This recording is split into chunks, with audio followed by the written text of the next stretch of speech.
So these things are real.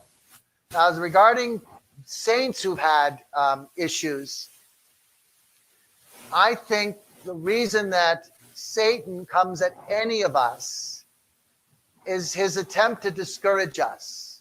Now, usually a demon is invited by some of the things I just described. Or if you're born into a satanic cult, like I pray over 2 satanic cult survivors every month.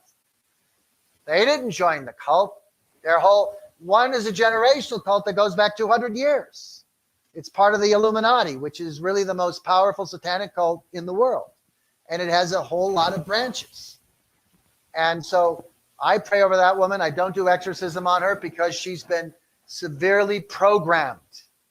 And though all of that programming and those very systematic cults are meant to make sure that A, the cult is protected, and B, if it isn't, there's also sort of a to silence the person themselves, which is by death. With other cults that aren't so organized, very often there's still crimes against the human race. We're going to the saints. Sometimes Satan will go after people who have an incredible holiness. Padre Pio being one, John Vianney being one, Teresa d'Avila being one. They haven't done anything per se to open a door, but if Satan does recognize the level of their holiness, that doesn't mean that they wouldn't be fair game. With regards to the Screwtape letters, I have to admit I've never read it. But I have the book on one of my tables that somebody gave me as a gift, but I just haven't had the time to read it.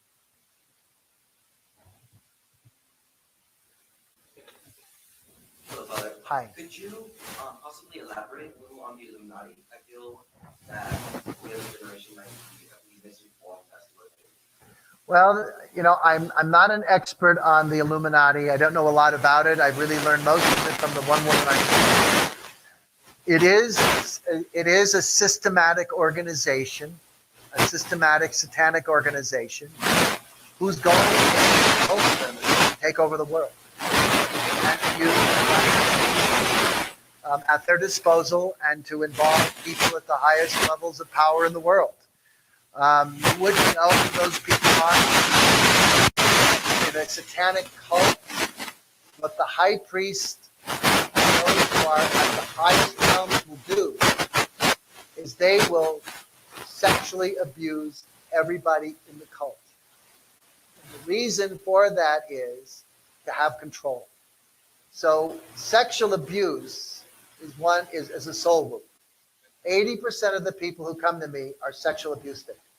Now that does not mean if one has been a sexual abuse victim that there's going to be a demonic attachment.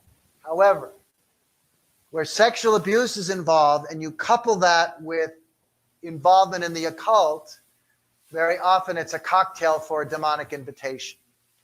But in the Illuminati, the system is very complicated. It's very complex. And the goal is to control. And the goal is to offer homage and glory to Satan. Satan is their god.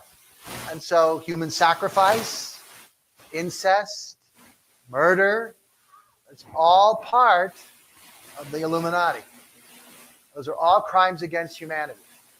And that reality is a real thing. But it's all very hidden, it's all criminal, and obviously it's all secret. But those people by day live one way, and by the programming that has happened to them, certain words, certain senses, certain codes will then trigger them and therefore cause their personalities, in a sense, which have already been split by their abuse, different alter personalities then will come out. And I deal with that with these two people.